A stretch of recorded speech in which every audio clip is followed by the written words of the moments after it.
नमस्कार, आप देख रहे हैं लाइव इंडिया हर पल। मैं हूं आपके साथ रेखा मिश्रा। बिहार में इस साल विधानसभा के चुनाव हैं और विधानसभा चुनाव को लेकर के बिहार में राजनीति भी चरम पर है। सत्ता पक्ष और विपक्ष अक्सर ही एक दूसरे को घेरते नजर आते हैं, लेकिन आज सबकी नजर थी बजट पर। यानी कि निर्मला सीतारमण जब अपने बजट का पिटारा खोलती हैं तो उसमें बिहार के लिए क्या सौगातें होंगी। हालांकि विपक्ष ने पहले ही कह दिया था कि उन्हें इस बजट से कोई खास उम्मीद नहीं है, लेकिन जैसे ही सीतारमण के बजट का पिटारा खुला उसमें से बिहार के लिए कई ऐसी सौगातें निकली जिससे बिहार के लोगों को काफी ज्यादा उम्मीदें भी थी। हालांकि इस बजट में बिहार को बड़ी सौगात मिली है। सरकार का फोकस बिहार पर पूरी तरह से दिखा। यानी कि वित्त मंत्री निर्मला सीतारमण ने जैसे ही अपने बजट का पिटारा खोला, उन्होंने अंतर्राष्ट्रीय व्यापार के लिए एक डिजिटल सार्वजनिक अवसंरचना यानी कि भारत ट्रेड नेट की स्थापना की जाएगी, ये बातें कही, जो व्यापार दस्तावेजीकरण और वित्त पोषण समाधान के लिए एक एकीकृत मंच होगा। बता दें कि बीटीएन को अंतर्राष्ट्रीय प्रथाओं के अनुरूप बनाया जाएगा। इसके अलावा वित्त मंत्री ने ऐलान किया कि बिहार में मखाना बोर्ड का गठन किया जाएगा। मखाना के उत्पादन, प्रसंस्करण, मूल्य संवर्धन और विवरण को बेहतर बनाने के लिए मखाना बोर्ड की स्थापना की जाएगी। इस कार्य में लगे लोगों को एफपीओ के रूप में संगठित किया जाएगा। वित्त मंत्री ने आगे कहा कि हमारा फोकस ज्ञान पर है, यानी कि ज्ञान मतलब गरीब, युवा, अन्नदाता और नारी शक्ति। 10 साल में हमने बहुमुखी विकास किया है। वित्त मंत्री निर्मला सीतारमण ने बजट 2025 में किसानों के लिए कई महत्वपूर्ण घोषणाएं की। बिहार के किसानों के लिए बिहार में खाद्य प्रसंस्करण संयंत्र स्थापित किया जाएगा, उन्होंने कहा, जिससे किसानों को अपनी उपज का बेहतर मूल्य मिलेगा। इसके अलावा किसान क्रेडिट कार्ड की लिमिट 3 लाख से बढ़ाकर 5 लाख की गई है, जिससे किसानों को अल्पावधि ऋण की सुविधा मिलेगी। धन धान्य योजना से 100 जिलों को जोड़ा जाएगा। वहीं निर्मला सीतारमण के इस ऐलान के बाद बिहार के नेताओं की प्रतिक्रिया भी सामने आई। इस बीच जहां सत्ता पक्ष ने निर्मला सीतारमण के इस ऐलान की सराहना की और बिहार पर मुख्य फोकस होने पर धन्यवाद दिया, तो वहीं विपक्ष ने इसे चुनावी एजेंडा करार दे दिया। देखिए, सबसे पहले तो एनडीए का सहयोगी होने के नाते मैं हमारे प्रधानमंत्री आदरणीय नरेंद्र मोदी जी का, माननीय वित्त मंत्री जी का विशेष तौर पर धन्यवाद करूंगा कि जिस विकसित देश को बनाने की सोच के साथ हम लोग आगे बढ़ने का हम लोग प्रयास कर रहे हैं, उसको मजबूती देने वाला ये बजट है। जहां इस बजट में अमीर और गरीब के बीच की दूरी को कम करने के प्रावधान दिए गए हैं, गांव और शहर के बीच की दूरी को कम करने का इसमें जिक्र किया गया है, युवाओं का, महिलाओं का, मिडिल क्लास का जिस तरीके से हैंड होल्डिंग का जिक्र इसमें किया गया है, युवाओं के स्किल को किस तरीके से मजबूती देने के प्रावधान इसमें बनाए गए हैं। मुझे लगता है हर क्षेत्र, हर सेक्टर को ये छूने वाला ये बजट है।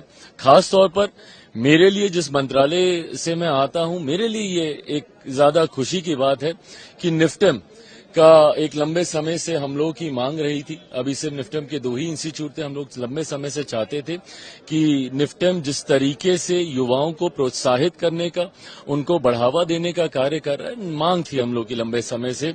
बिहार में अब एक और निफ्टेम खुलने जा रहा है, ये हम लोग के लिए खुशी की बात है।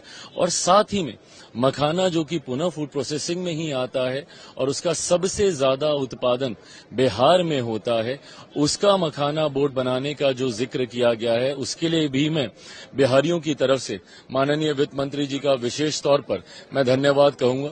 जिस तरीके से बिहार में इंफ्रास्ट्रक्चर डेवलपमेंट का जिक्र किया गया, एयरपोर्ट्स, ग्रीनफील्ड एयरपोर्ट का इसमें जिक्र किया गया, एयरपोर्ट के एक्सपेंशन का जिक्र किया गया, आईआईटी में जिस तरीके से बिहार में एक्सपेंशन का जिक्र किया गया, तो मैं ये मानता हूं कि बिहार के लिए भी और साथ में पूरे देश में जिस तरीके से अपेक्षा, इवन अगर आप टैक्सेशन में भी देखें, टैक्स सेक्टर में भी अगर आप देखें, जिस तरीके से नए टैक्स स्लैब्स ने ज्यादा कमाई हर व्यक्ति के हाथ में बचे, इस सोच के साथ इन स्लैब्स को तैयार किया गया है, तो मैं मानता हूं कि ओवरऑल ये एक बहुत ही खूबसूरत और मजबूत बजट। बिहार के लिए सबसे बड़ा तो अनाउंसमेंट ये है कि एक ग्रीनफील्ड एयरपोर्ट आएगा, इंटरनेशनल एयरपोर्ट एक बड़ा अनाउंसमेंट है।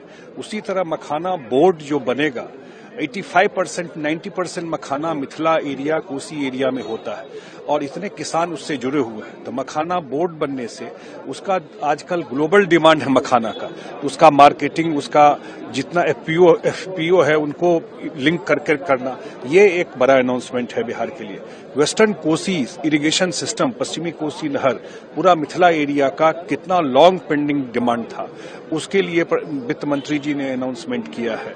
फिर आपको एक फूड प्रोसेसिंग के लिए जो इंस्टीट्यूट बनाने का अनाउंसमेंट हुआ है। तो ओवरऑल मुझे लगता है आज जो आईआईटी पटना का एक्सपेंशन के लिए बात हुई है, तो ओवरऑल बिहार के लिए बहुत ही सुखद है। अब डिटेल हम लोग और देखेंगे। अब 100 स्पेशल डिस्ट्रिक्ट है उसके लिए, या जो सबसे बड़ा अनाउंसमेंट जो मिडिल क्लास के लिए जो टैक्स में छूट दिया गया है जो 12 लाख रुपए, ये एक बहुत बड़ा राहत, बहुत बड़ा अनाउंसमेंट प्रधानमंत्री जी के द्वारा किया गया। बजट में बिहार के लिए चिंता किया गया है और बिहार में जिस तरह से उड़ान योजना के तहत बहुत से एयरपोर्ट की शुरुआत करनी है, मेडिकल कॉलेज है उसको बनाना है, एक्सप्रेस हाईवे के बारे में चर्चा है, तो बजट में बिहार के लिए काफी चिंता की गई है कि बिहार को कैसे विकसित किया जाए। और पूरा उम्मीद है कि जिस तरह से माननीय नरेंद्र मोदी जी के सरकार ने बिहार को विकसित करने के लिए केंद्र सरकार अपनी तरफ से भी हर तरह का मदद के लिए तैयार है, तो बजट में इसका फायदा मिलेगा। गरीब कल्याण का है, गरीबी मिटाने का है, किसान कल्याण का है, मध्यम वर्ग को मदद पहुंचाने वाला है, और स्वास्थ्य के क्षेत्र में, शिक्षा के क्षेत्र में भी बहुत सारी योजनाओं की मंजूरी दी गई है, और जिसके माध्यम से उत्तम स्वास्थ्य और उत्तम शिक्षा, तकनीकी शिक्षा को बढ़ावा मिलेगा। यह बजट रोजगार के अवसर देने वाला बजट है, और इस बजट में माननीय प्रधानमंत्री जी के 2047 के विकसित भारत का जो संकल्प है उसको पूरा करने वाला यह बजट है। और बिहार में विशेषकर जो मखाना बोर्ड स्थापना की स्वीकृति हुई है, वहां जो कोसी के क्षेत्र हैं और कोसी के क्षेत्र के लिए जो परियोजनाओं की स्वीकृति मिली है, इससे बाढ़ के विभीषिका में भी कमी होगी, सिंचाई भी इससे उपलब्ध होंगे, और कोसी के क्षेत्रों को खासकर किसानों को काफी मदद मिलेगा।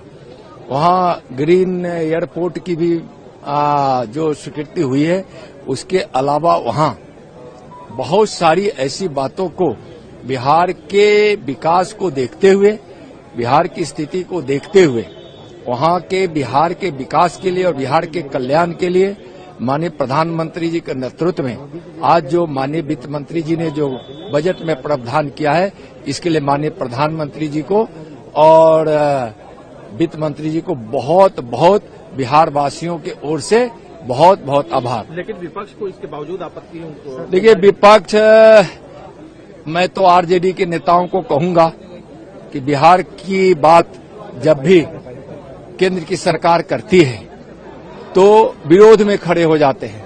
आज भी पूरा समूचा विपक्ष के साथ आरजेडी सुर से सुर मिला रही है, और जो बिहार के कल्याण के लिए, बिहार के विकास के लिए, बिहार के उत्थान के लिए, बिहार के मान सम्मान के लिए जो किया गया है, उस पर विपक्ष वाले और उसमें आरजेडी सहित सभी जो ऐतराज जता रहे हैं, यह बिहारियों को अपमानित करने जैसा है, बिहार के विकास को से न मतलब रखने वाले की प्रवृत्ति को दर्शाता है।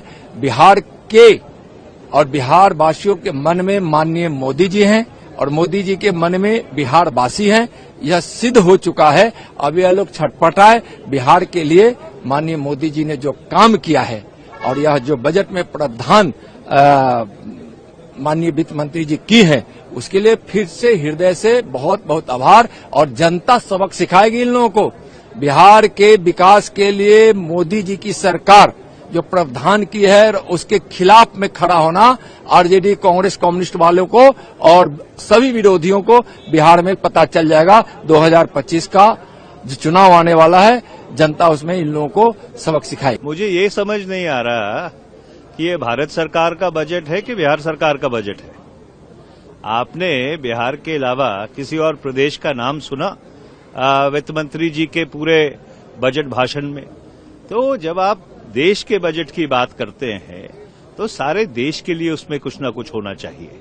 और ये बड़ी दुर्भाग्यपूर्ण बात है कि जिन बैसाखियों पे सरकार चल रही है उन बैसाखियों को स्थिर रखने के लिए उन्होंने बाकी मुल्क की जो विकास है उसको बिल्कुल दांव पे लगा दिया। बिहार में चुनाव है इसलिए सपना बेचने का काम जरूर हो रहा है, लेकिन आज जो किसानों की माली हालत है, मजदूरों का जो हालत है, छात्र नौजवानों का हालत है, गरीब लोगों का जो महंगाई की मार से पिस रहे हैं, उसके लिए तो कुछ नहीं है। ये तो केवल अपना वादा फरोसी परोसना, इससे तो कुछ निकलने वाला नहीं है। जो रियल इंडिया है वो तो आज भी करा रहा है गरीबी महंगाई से। इतना ध्यान दिया सरकार ने बिहार ने बिहार पे क्या हो गया, और बिहार में पहले क्या नहीं था, अब क्या होने वाला है। चलिए आप कह रहे सर तो मखाना बोर्ड बनने से क्या हो जाएगा बिहार को, सो बता दीजिए। नहीं, हम लोग दुखी हैं, हम लोग गुस्से में हैं कि हमेशा बिहार के लोग मोदी सरकार को पिछले 3 चुनाव से जिता के यहां भेजते हैं, यहां सरकार बनवाने का काम करते हैं। तो मेरे साथ फिलहाल अभी के लिए इस बुलेटिन में इतना ही। आप देखते रहिए लाइव इंडिया हर पल। नमस्कार।